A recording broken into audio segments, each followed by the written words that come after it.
Comme ses compatriotes, c'est un président de la République qui entame sa semaine avec sérénité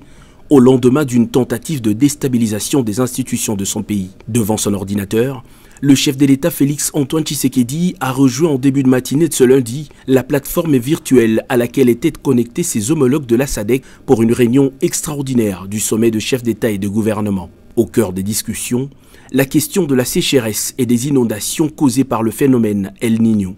Mais dès les premières minutes de la réunion présidée par João Lourenço, président de l'Angola,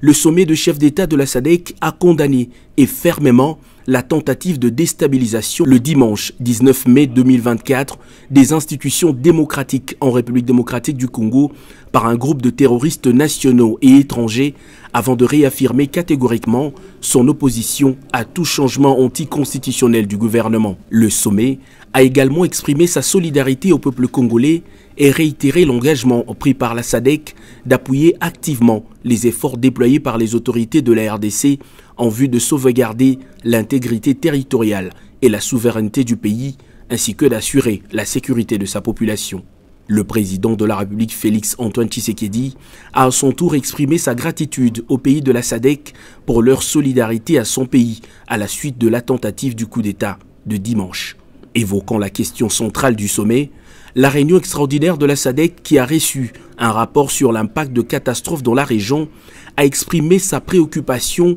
au sujet de la crise humanitaire engendrée par la sécheresse et les inondations qu'El Niño a aggravées, avec pour conséquence plus de 61 millions de personnes touchées par le phénomène. Dans l'objectif d'augmenter les ressources nationales des États membres touchés auxquels fait partie la République démocratique du Congo, le sommet a lancé l'appel humanitaire régional de la SADC à plus de 5,5 milliards de dollars et a également déployé des efforts pour mobiliser des ressources auprès de partenaires nationaux, régionaux et internationaux afin de faire face aux répercussions de la sécheresse et des inondations auxquelles font face plusieurs pays du continent.